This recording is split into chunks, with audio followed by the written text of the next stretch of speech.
శ్రీ వారాహి తల్లి జ్యోతిషాలయం.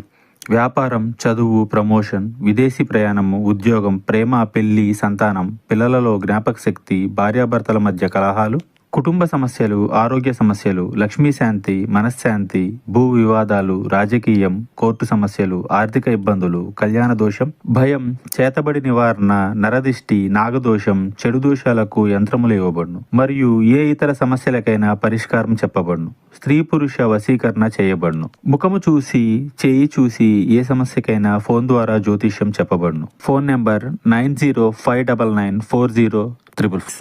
ఈ రోజున కుంభరాశి వారి జాతకులు ఒక పెద్ద గండము. వీరు మిమ్మల్ని అడ్డుకోబోతున్నారు. అయితే దేనికి అడ్డుకోబోతున్నారు అంటే మిమ్మల్ని నష్టపరచడానికి. ఏ విధంగా, ఎటువంటి నష్టము, ఏం జరగబోతుంది అంటే మీరు చాలా వరకు కృంగిపోతారు. ఈ వీడియో పూర్తిగా చూస్తే మీకే అంత అర్థమవుతుంది. కుంభరాశి జాతకులు ఈ వీడియోని పూర్తిగా చూడండి. అంతేకాకుండా వీడియో మీకు నచ్చినట్లయితే లైక్ చేయండి. మీ లైక్ మాకెంతో సపోర్ట్ అండ్ ఎంకరేజ్మెంట్గా ఉంటుంది. ఇక ఆలస్యం అనేది ఏమాత్రం లేకుండా వీడియోలోకి వచ్చేద్దాం. ఈ రోజు దినఫలాల ప్రకారం చూసుకుంటే ముఖ్యంగా విద్యార్థులు ఏదైతే పనిని పెండింగ్లో పెట్టుకున్నట్లయితే గనక ఈరోజు దాన్ని పూర్తి చేసే అవకాశం ఉంది. పోటీ పరీక్షలకు సిద్ధమవుతున్న వారు కూడా ఏదైనా సిలబస్ మీరు పెండింగ్లో పెట్టుకున్నారు అంటే గనక దాన్ని తర్వాత ప్రిపేర్ అవుదామని అస్సలు అనుకోవద్దు.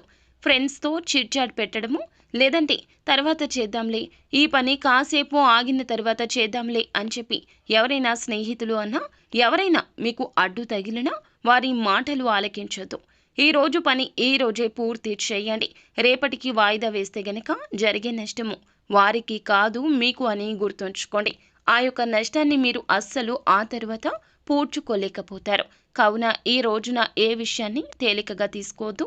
ముఖ్యంగా ఎవరైనా ఏదైనా చెబితే గనక ఆ విషయం గురించి మీరు వారి నిర్ణయాన్ని పరిగణలోకి తీసుకోవద్దు. విద్యార్థులే కాదండి, ఉద్యోగస్తులైనా, ఏ ఇతర రంగాల్లో ఉన్నా, వ్యాపారంలో ఉన్నా కూడా ఈ రోజున మీ పని ఇంకొకరికి అప్పచెప్పొద్దు.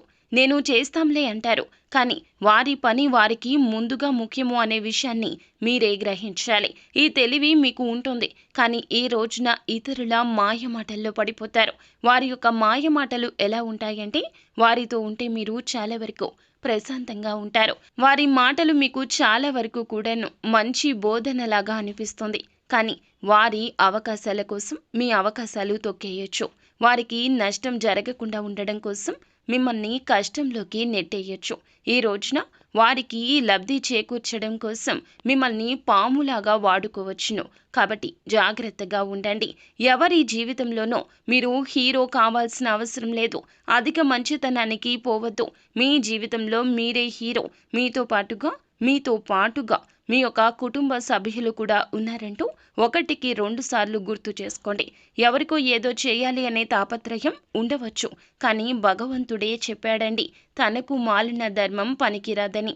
ఈ రోజున మీ పనులు ఆపుకోవడం, ఎదుటి వారి కోసం కష్టపడడం, మీ సమస్య గురించి ఆలోచించకుండా వారి సమస్య గురించి ఎక్కువ ఆలోచించడం, వారికి ఏం చెయ్యాలా అంటూ మీ వద్ద ధనం లేకపోయినా ఇతరుల వద్ద ధనం తీసుకొచ్చి వారికి అరువుగా ఇవ్వడం, లేదంటే గనక షూరిటీ సంతకాలు, హామీలు, ఇలా ఏ ఇతర పనులు అయినా ఇతరుల కోసం చేయొద్దు. ఇతరుల మాయ మాటలు నమ్మొద్దు. మనకి కష్టం వస్తే గనక మనమే తీర్చుకోవాలి. ఈ రాశి జాతకులకు ఇలా ఎందుకు చెప్పడం జరుగుతుందంటే సహాయకారులు వీరు ఎక్కువగా ఇతరుల యొక్క కష్టం గురించి ఆలోచించి చలించే తత్వమున్న మంచి మనుషులు. కానీ మంచి మనసు, మంచి ఆలోచన కూడా ఒక్కోసారి అధిక కష్టాలు తెస్తుంది. ఈ రోజున వీరు మిమ్మల్ని అధిక మాయలోకి నెట్టేస్తారు. అయితే ఈ రాశి వ్యక్తులు చాలా రోజులుగా మానసిక సమస్యతో బాధపడుతుంటే పరిష్కారం కూడా లభించబోతుంది. మీ కోరిక కూడా నెరవేరే అవకాశం కనిపిస్తుంది. సమస్య నుండి బయటపడాలంటూ చాలా ప్రత్యేక ప్రయత్నాలు చేస్తున్నారు, కానీ బయటపడే అవకాశం ఇప్పటి వరకు రాలేదు. ఈ రోజు మాత్రం ఆ అవకాశం భగవంతుడే పంపించినట్లుగా రాబోతుంది. అయితే నూతన ఉద్యోగ ప్రయత్నాలు చేస్తున్న వారి ముందులకు అయితే ఒక అవకాశం వస్తుంది. 100% మీకు సాటిస్ఫాక్షన్ ఉండకపోవచ్చు, కానీ ఒక్కసారి ప్రయత్నించండి. సాటిస్ఫాక్షన్ అనేది ఖచ్చితంగా వస్తుంది. ఎందుకంటే ఈ రోజు తప్పు రేపటి రోజు ఒప్పు అవుతుంది. ఈ రోజు ఒప్పు రేపటి రోజు తప్పు అవుతుంది. భగవంతుడు ఇచ్చే ప్రతి అవకాశం ఇలాగే ఉంటుంది. కానీ మనసు పెట్టి చేస్తే ఏ పని అయినా కూడా మనకి నచ్చే తీరుతుంది. ఆర్థిక స్థితి అనుమతిస్తే గనక ఈ రోజున పేదవారికి ఏదేని రూపంలో దాన ధర్మాలు చేయండి. అంటే వస్తువు రూపంలో, వస్త్ర రూపంలో లేదా ధనం రూపంలో ఏ విధంగా అయినా కూడా దానం తప్పక చేయండి. దగ్గరలో ఉన్న గోశాలకు వెళ్లి గోమాతకు ఏదేని ఆహార పదార్థాలు తినిపించండి. గోమాతను నమస్కరించుకుని పూజించుకుని ఈ విధంగా ఆహారం పెట్టడం వల్ల శత్రు పీడలు తొలగిపోతాయి. పరమశివుని అనుగ్రహం మాత్రమే కాకుండా సకల దేవతల నిలయమైన గోమాత అనుగ్రహం లభించిందంటే సకల దేవతల అనుగ్రహాన్ని పొందుకున్నట్లే. ఖచ్చితంగా ఈ రోజున ఈ జాగ్రత్తలు